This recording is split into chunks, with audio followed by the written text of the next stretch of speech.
Kementerian ESDM bilang kenaikan harga BBM non-subsidi Pertamax terjadi karena gejolak kondisi geopolitik global yang membuat harga minyak dunia bergerak fluktuatif. Juru bicara Kementerian ESDM Dwi Anggia bilang pemerintah harus melakukan penyesuaian harga BBM mengikuti mekanisme pasar. Namun pemerintah akan menjaga daya beli dan melindungi masyarakat kecil dengan mempertahankan harga pada BBM subsidi Pertalite dan juga solar.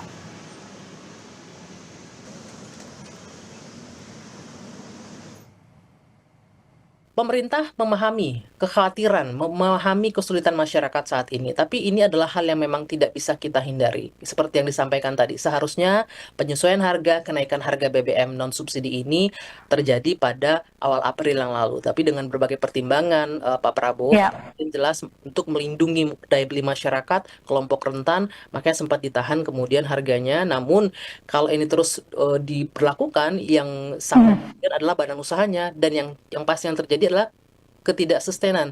Kita tidak akan bisa menjaga continuity produk BBM nantinya kalau memang harga produknya dari luar, harga bahan mentahnya saja sudah mengalami kenaikan gitu ya.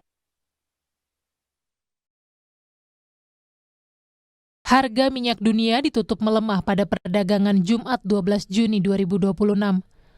Koreksi harga terjadi setelah muncul tanda-tanda peningkatan pasokan minyak melalui Selat Hormuz, serta adanya kemajuan menuju kesepakatan perdamaian sementara yang mampu meredakan kekhawatiran pasar terhadap gangguan pasokan energi global. Harga minyak mentah dunia terkoreksi pada perdagangan 12 Juni 2026. Berdasarkan data Bloomberg, harga Brent crude oil turun menjadi $87.33 per barel. Angka ini turun $3.05 atau melemah 3,37% dibandingkan penutupan sehari sebelumnya yang berada di level $90.38 per barel. Penurunan tersebut membawa harga minyak ke level terendah dalam 2 bulan terakhir, sekaligus menjadi yang terendah sejak awal meletusnya konflik Amerika Serikat dan Israel dengan Iran. Ekonom Kor Indonesia Dipo Satria Ramli menilai turunnya harga minyak dunia menjadi angin segar bagi perekonomian dan konsumen di dalam negeri. Namun menurutnya, arah harga minyak ke depan masih sangat bergantung pada perkembangan hubungan Amerika Serikat dan Iran. Dipo menjelaskan penurunan harga minyak dunia belum tentu langsung berdampak pada harga BBM di dalam negeri.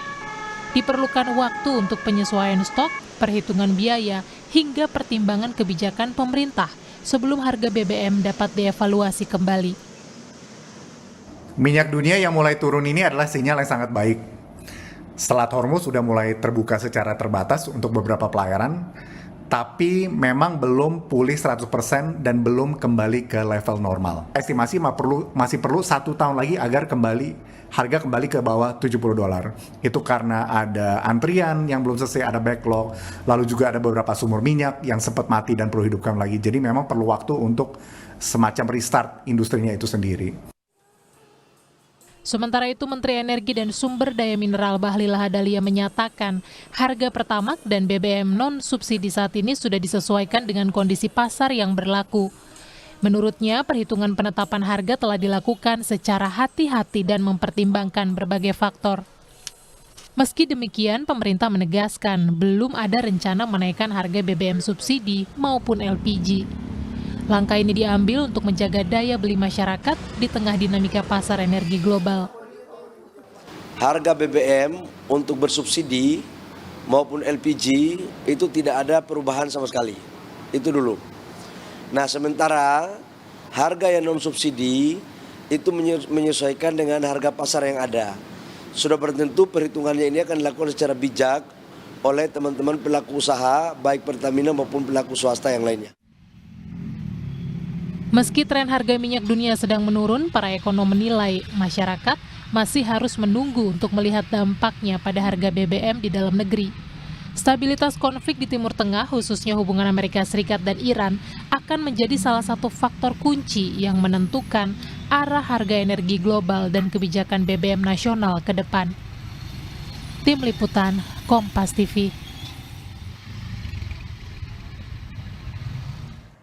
Saudara, kenaikan harga BBM non-subsidi jenis Pertamax memicu perpindahan konsumsi BBM di Balikpapan, Kalimantan Timur. Warga kini beralih ke Pertalite demi menghemat pengeluaran.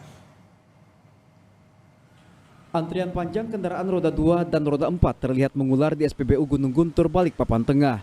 Pengumuman kenaikan harga Pertamax hingga menyentuh angka Rp16.650 per liter pada Rabu pagi 10 Juni menjadi pukulan telak bagi masyarakat.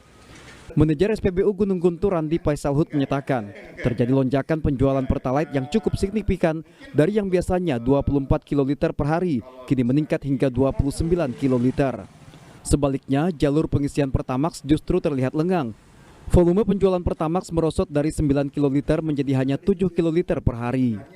Normalnya itu konsumsi penjualan Pertalite saya itu di kisaran 24 KL, 23 KL ya per hari itu.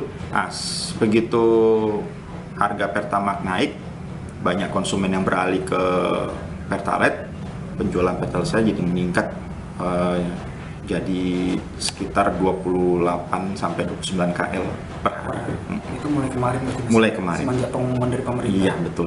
Warga mengaku terpaksa kembali beralih menggunakan bahan bakar jenis Pertalite karena lebih murah dibanding Pertamax.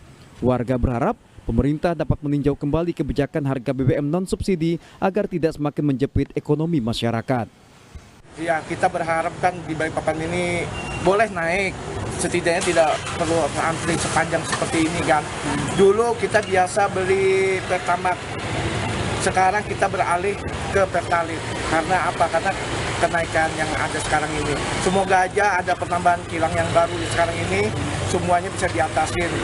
Mungkin ini akibat dari kenaikan dolar, sehingga terjadi kenaikan. Semoga dolar turun dan kembali lagi nanti BBM kembali seperti semula.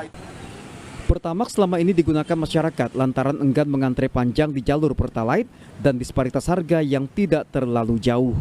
Iskandar Amir Dahlan, Kompas TV, Balikpapan, Kalimantan Timur.